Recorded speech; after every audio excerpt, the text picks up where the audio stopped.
आज की कक्षा में आइए हमारी बातचीत का विषय होगा हिंदी साहित्य के कालखंड का विभाजन और उसका नामकरण।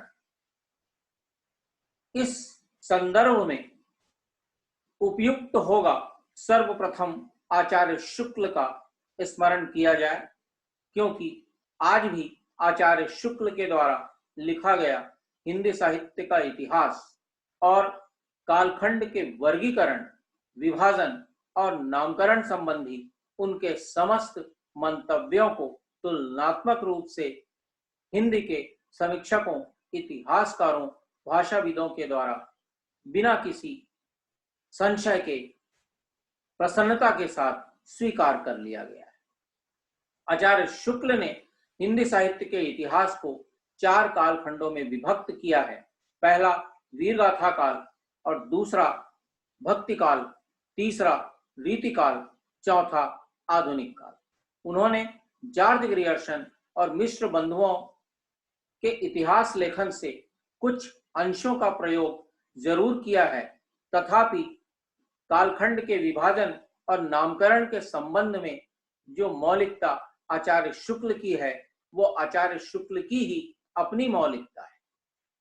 छात्रों, इन कालखंडों के विभाजन में आधुनिक काल और भक्ति काल को लेकर के किसी भी प्रकार का कोई संशय शेष नहीं है, तथापि वीरगाथा काल और रीति काल के संबंध में अनेक भ्रांतियां और विवाद आज भी विद्यमान है।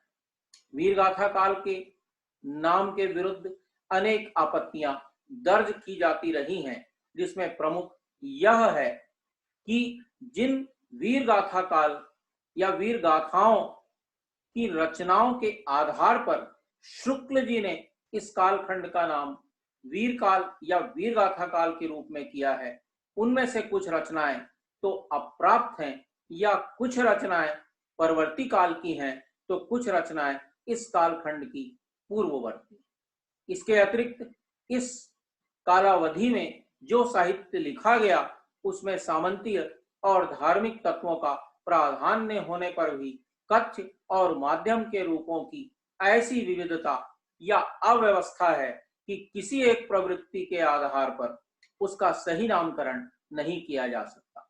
ऐसी स्थिति में आदिकाल जैसा विवाद रहित नाम, निर्विशेष नाम, जो भाषा और साहित्य की आरंभिक अवस्था मात्र का द्योतन करता है, विद्वानों को अधिक लोकप्रिय है और विद्वान इससे सहमत हैं और यह नामकरण मान्य किया गया है।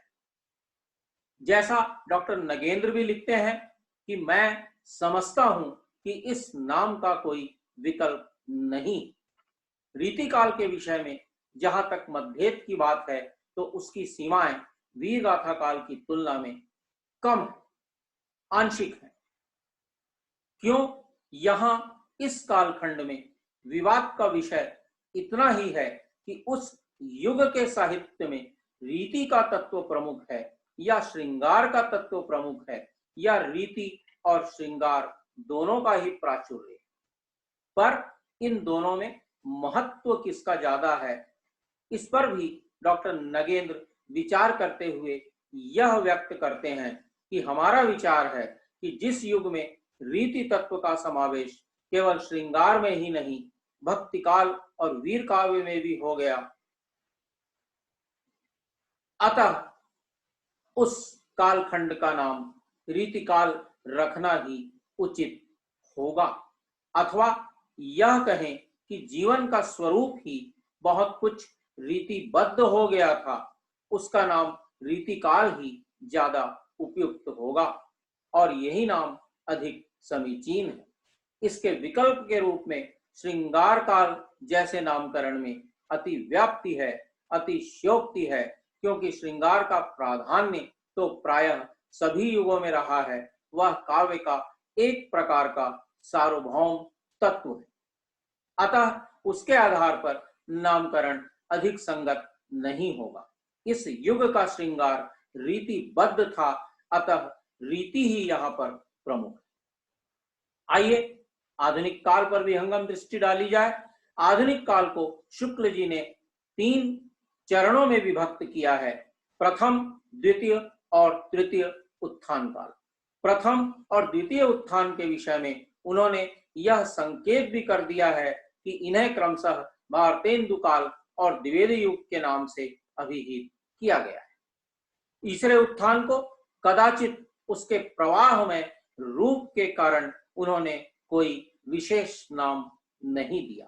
पहला कालखंड जीवन में, साहित्य में पुनर्जागरण का युग था, जब अतीत की गौरव भावना के परिप्रेक्ष्य में नव जागरण की चेतना विकसित हो रही थी, अतः इसे पुनर्जागरण काल का नाम दिया गया।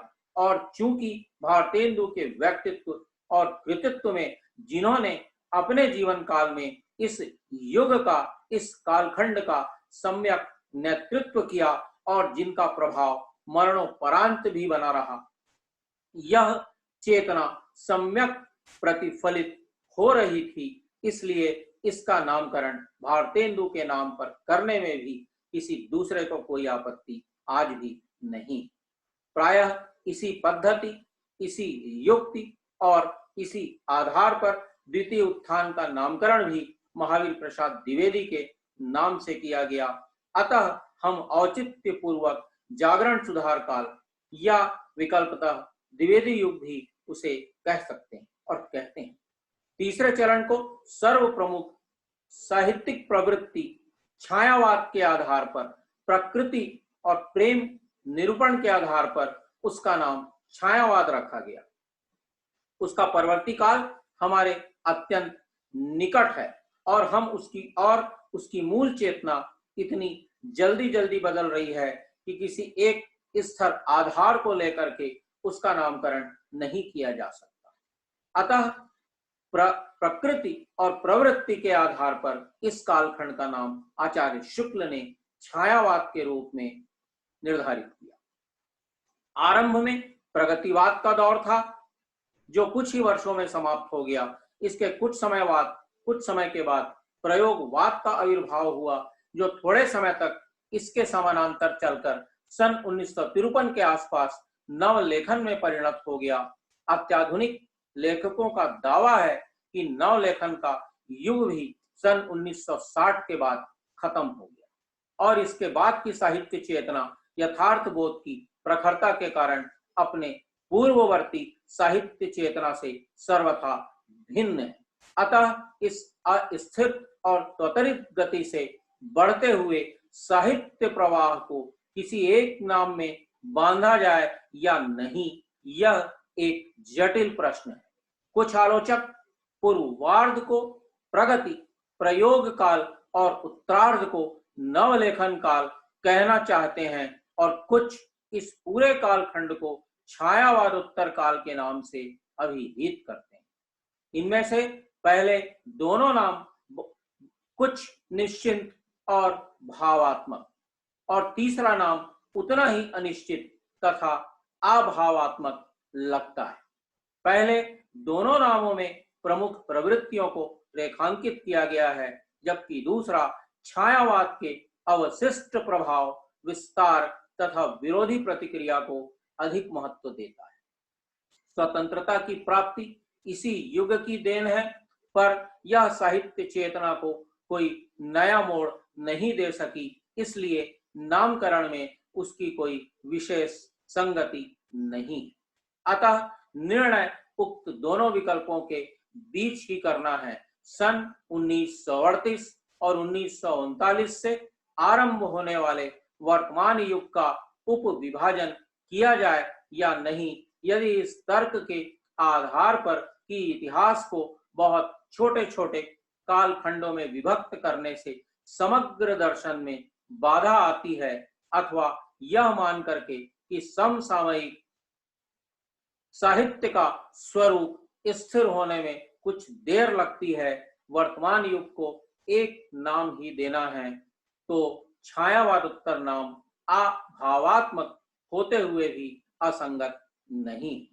इस लक्ष्य को आधार मानकर हिंदी साहित्य का काल विभाजन तथा नामकरण सामान्य रूप से इसी प्रकार किया गया। तो छात्रों, आज की बातचीत में ये निष्कर्ष था हिंदी साहित्य कालखंड के विभाजन और नामकरण के संदर्भ। अगले विषय पर हम पुनः आपसे बात करेंगे। सुनने के लिए आभार, धन्यवाद।